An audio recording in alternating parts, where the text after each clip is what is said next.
400 বছর ভাবা যায়? প্রায় 4 শতাব্দী ধরে পূর্ব ভারতে একটা রাজবংশ শাসন করেছিল, আর তারা ছিল উপমহাদেশের শেষ বড় বৌদ্ধ পরাশক্তি। কিন্তু অদ্ভুতভাবে ইতিহাসে এদের কথা তেমন একটা শোনাই যায় না। এই সাম্রাজ্যটাই হলো পাল সাম্রাজ্য। তো চলুন আজ আমরা এই সাম্রাজ্যের অবিশ্বাস্য উত্থান, এর নাটকীয় পতন আর সেই ঐতিহ্যের গভীরে যাই যা আজও আমাদের জীবনে জড়িয়ে আছে।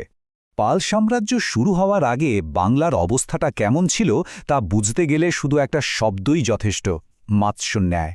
এর মানে হল মাছের মতন ন্যায়। মানে পুকুরে যেমন বড় মাছ ছোট মাছকে খেয়ে ফেলে, ঠিক তেমন অবস্থা। কোনো রাজা নেই, কোনো আইন নেই, যার গায়ে জোর বেশি তারই সব। ছোট ছোট শাসকরা একে অপরকে শেষ করে দিচ্ছিল। প্রায় 100 বছর ধরে বাংলা এভাবেই অরাজকতা আর ভয়ের মধ্যে ডুবেছিল। কিন্তু জানেন, এই ভয়ঙ্কর বিশৃঙ্খলার ভেতর থেকেই একটা অসাধারণ সমাধান বেরিয়ে এসেছিল, আর সেটাই পাল সাম্রাজ্যের ভিত্তি গড়ে দিয়েছিল। আর সেই সমাধানটা ছিল সত্যি বলতে এক কথায় যুগান্তকারী। ভাবুন তো, সেই যুগে রাজা হতো হয় বাবার ছেলে, নয়তো যে তলোয়ারের জোরে জিতত সে। কিন্তু তখন বাংলার যুদ্ধবাজ শাসকরা মিলে একটা কাজ করল যা কেউ ভাবতেও পারেনি। তারা একজনকে ভোট দিয়ে রাজা বানালো। আর যাকে তারা বেছে নিয়েছিল, সেই গোপাল, তিনি কোনো রাজপরিবারেরও ছিলেন না, সাধারণ একজন মানুষ। কিন্তু সবাই তাকে নেতা হিসেবে মেনে নিল। এটা ছিল একটা অসাধারণ রাজনৈতিক চাল, যা কোনো রক্তপাত ছাড়াই বাংলায় শান্তি ফিরিয়ে এনেছিল। গোপাল যে শান্তির সূচনা করে গেলেন, সেটার উপর দাঁড়িয়েই তার পরের শাসকরা একটা বিশাল সাম্রাজ্য গড়ে তুলেছিলেন। আর এই সময়টাকেই বলা হয় পালদের স্বর্ণযুগ। গোপালের পর এলেন তার ছেলে ধর্মপাল, আর তার পর এলেন তার নাতি দেবপাল। এই দুজনের প্রায় ৮০ বছরের শাসন আমলে পাল সাম্রাজ্য উত্তর ভারতের সবচেয়ে বড় শক্তিতে পরিণত হয়। ধর্মপাল পুরো গাঙ্গেয় সমভূমি, মানে গঙ্গার আশেপাশের বিশাল এলাকা জয় করেন।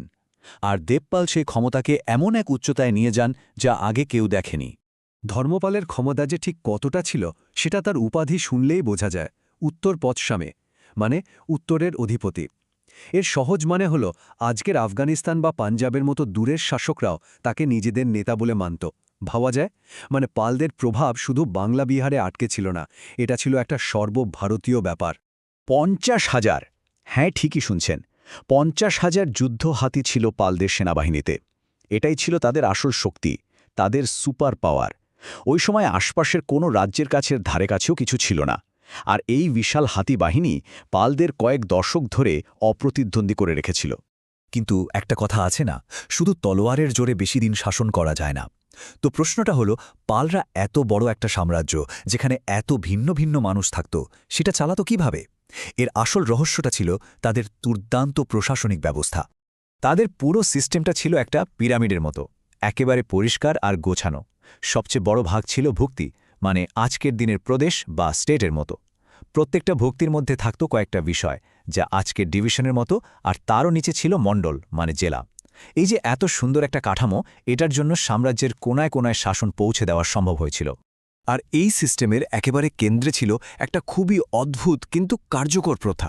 প্রায় 100 বছর ধরে গর্গের বংশধর নামে পরিচিত একটা ব্রাহ্মণ পরিবার বংশানুক্রমে প্রধানমন্ত্রী হতো, মানে দাদুর পর বাবা, বাবার পর ছেলে। এর ফলে কি হতো, রাজা হয়তো বদলে যেতেন, কিন্তু প্রশাসনটা একই হাতে থাকত। এতে একটা অসাধারণ ধারাবাহিকতা আর স্থিতিশীলতা আসত। পালদের এত লম্বা সময় ধরে টিকে থাকার আরেকটা বড় কারণ ছিল তাদের ধর্মীয় নীতি। এটা ছিল বেশ ইন্টারেস্টিং। একদিকে তারা ছিল মহাযান বৌদ্ধ ধর্মের সবচেয়ে বড় সমর্থক। নালন্দা, বিক্রমশিলার মতো বিশ্ববিখ্যাত ইউনিভার্সিটিগুলো তাদের হাতেই খ্যাতির শীর্ষে পৌঁছেছিল। আবার অন্যদিকে তারা কিন্তু সনাতন শৈব ধর্ম, মানে শিবের উপাসনাকেও সমানভাবে গুরুত্ব দিত। এই যে দুটো ধর্মকে একসাথে সাপোর্ট করা, এই ব্যালেন্সটাই তাদের শাসনকে আরও মজবুত করেছিল। কিন্তু পালদের ইতিহাসটা কিন্তু কোনো সোজা রাস্তায় চলেনি। তাদের গল্পটা ছিল বারবার মুখ থুবড়ে পড়া, আর তারপর অবিশ্বাস্যভাবে আবার ঘুরে দাঁড়ানোর এক রুদ্ধশ্বাস কাহিনী। যেমন ধরুন, 10ম শতাব্দীর শেষের দিকে যখন সাম্রাজ্যটা প্রায় ভেঙেই পড়েছিল, তখন এলেন প্রথম মহিপাল। তিনি শুধু হারানোর রাজ্যগুলোই ফিরিয়ে আনলেন না, তার সাথে দক্ষিণের শক্তিশালী চোল সাম্রাজ্যের আক্রমণও আটকে দিলেন। এখান থেকেই প্রথম বোঝা যায় যে পালরা সহজে হার মানার পাত্র ছিল না। কিন্তু সবচেয়ে বড় ধাক্কাটা এলো ভেতর থেকে। দিব্য নামে তাদেরই এক সামন্ত নেতা কৈবর্তদের নিয়ে বিদ্রোহ করে বসলেন। আর সেই বিদ্রোহে সম্রাট দ্বিতীয় মহিপালকে হত্যা করা হলো। আর পালদের একদম নিজেদের এলাকা বরেন্দ্র তাদের হাতছাড়া হয়ে গেল। তখন সবারই মনে হচ্ছিল পাল সাম্রাজ্য বোধহয় এবার সত্যি শেষ। আর ঠিক তখনই গল্পটা পুরোপুরি ঘুরে গেল। নিহত সম্রাটের ভাই রামপাল, যিনি কিনা জেলে বন্দী ছিলেন, তিনি কোনোভাবে সেখান থেকে পালিয়ে গেলেন। তারপর তিনি তার সব মিত্রদের একজোট করে বিদ্রোহীদের বিরুদ্ধে একটা বিশাল যুদ্ধ শুরু করলেন এবং শেষ পর্যন্ত জিতে পাল সাম্রাজ্যের সম্মান ফিরিয়ে আনলেন। রামপালের এই গল্পটা তো প্রায় সিনেমার মতো, তাই না? ঘুরে দাঁড়ানোর এক অসাধারণ উদাহরণ। রামপালের পর পালদের শক্তি আবার ধীরে ধীরে কমতে শুরু করে, কিন্তু তাদের রাজনৈতিক সাম্রাজ্য শেষ হয়ে গেলেও তারা এমন কিছু জিনিস রেখে গিয়েছিল যা তাদের শাসনকালকেও ছাপিয়ে গেছে। আসলে পালদের আসল পরিচয়টা শুধু যুদ্ধ বা শাসন দিয়ে হয় না। স্থাপত্যে তারা আমাদের দিয়ে গেছে সোমপুর মহাবিহার, যা এখন ইউনেস্কো ওয়ার্ল্ড হেরিটেজ সাইট। পড়াশোনার জগতে তাদের জন্যই নালন্দা আর বিক্রমশিলা হয়ে উঠেছিল বিশ্বসেরা। শিল্পে তারা একটা নতুন স্টাইল তৈরি করেছিল, পাল শিল্পরীতি, যার প্রভাব নেপাল তিব্বত পর্যন্ত ছড়িয়েছিল। আর সবচেয়ে জরুরি যেটা, আমাদের বাংলা ভাষার যে প্রথম রূপ, সেই চর্যাপদ কিন্তু তাদের সময়ই লেখা হয়েছিল। মানে সাম্রাজ্য হয়তো শেষ হয়ে গেছে, কিন্তু তাদের এই সাংস্কৃতিক ছাপটা আজও রয়ে গেছে। শেষ পর্যন্ত প্রায় 400 বছর শাসন করার পর ভেতরকার দুর্বলতা আর সেন বংশের মতো নতুন শক্তির উত্থানের কারণে 12 শতকের দিকে পাল সাম্রাজ্যের পতন হয়, আর এর সাথে সাথে বাংলার ইতিহাসের একটা যুগেরও অবসান ঘটে। তাহলে সবশেষে আমরা কি বলতে পারি? পালরা শুধু একটা রাজবংশ ছিল না, তারা ছিল এই উপমহাদেশের শেষ বড় বৌদ্ধ শক্তি। তাদের পতনের সাথেই এই অঞ্চলে বৌদ্ধ ধর্মের রাজকীয় পৃষ্ঠপোষকতাও একরকম শেষ হয়ে যায়।